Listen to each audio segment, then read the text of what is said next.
John Clark with Sunshine Prosthetics. This month's Academy Mentoring Moments this month were 3. How did you first get involved in the Academy or other O&P organization? What have you accomplished or learned from your involvement? What recommendations do you have for someone at the start of their O&P career? I want to start with the last one first. So what recommendations do I have for someone at the start of their O&P career? Get to a national academy meeting. That was hugely valuable for me. Love the experience. A lot of times there's company particulars or regional particulars. Being able to get to a national meeting, you get to have hands-on to all sorts of different product. You get to figure out and solve different problems. You can go with a mindset of, I have a patient that needs blank, and shop the world of O&P stuff, sockets, and solutions for them.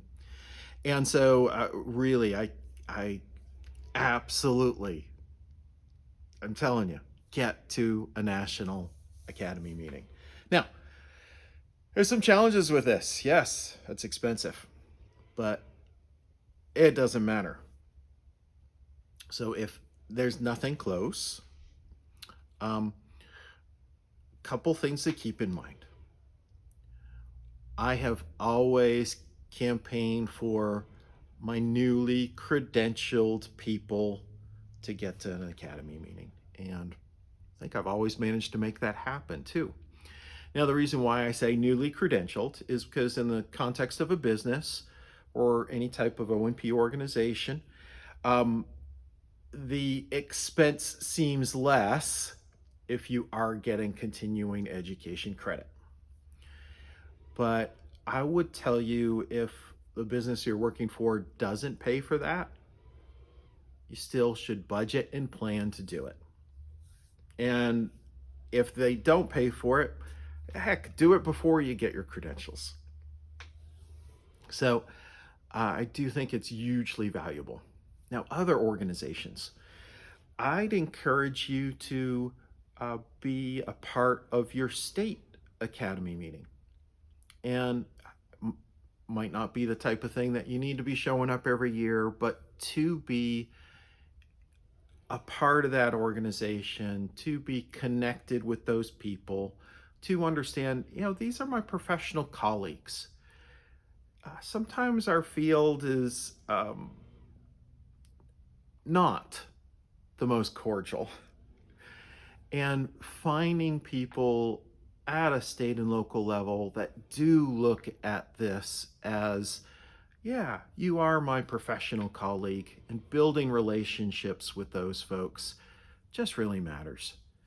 So encourage those more local meetings, and go with your opinions. Express them. We do have organizations when it comes to the academy that can withstand opinions that are different.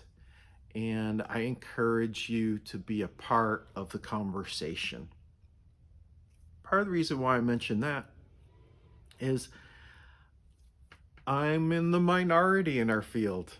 I'm not a big license guy. In fact, I think we're better off when we're not licensed professionals. And I'm going to say we're better off largely, for me, I think of that in the patient context. I think patients are better off. I think most of the time license is done to exclude people from the field. For example, right now, a lot of the people in our field don't want the engineers and companies that are doing some innovative things from caring for patients because they think they can't. I understand some of the challenges of that, and that there's a lot of people that think they can make a difference that don't have a clue. But I'm willing to compete with those folks in the market and not have the government say that those folks can't do things.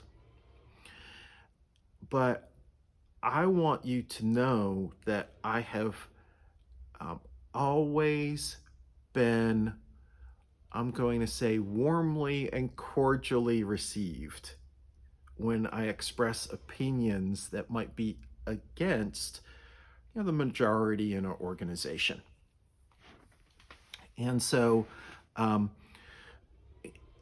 I want you to know, yeah, it's generally a safe place for all that kind of stuff, and encourage you to, even if you do have differences of opinions, even if you do have competitive people that, don't look at you as a professional colleague, but the person that's going to eat their lunch. The state and national academy meetings are great places to be, and encourage you to, um, I'm going to say, go. Um, Now, if you're looking for someone on how to get involved and how to wind up in those organizations and doing things with them, I'm not your guy. My passion is towards patients, towards finding folks that aren't getting good care and caring for them. My passion is towards, uh, you know, building people that have a heart for what we do so they can go do it with more people.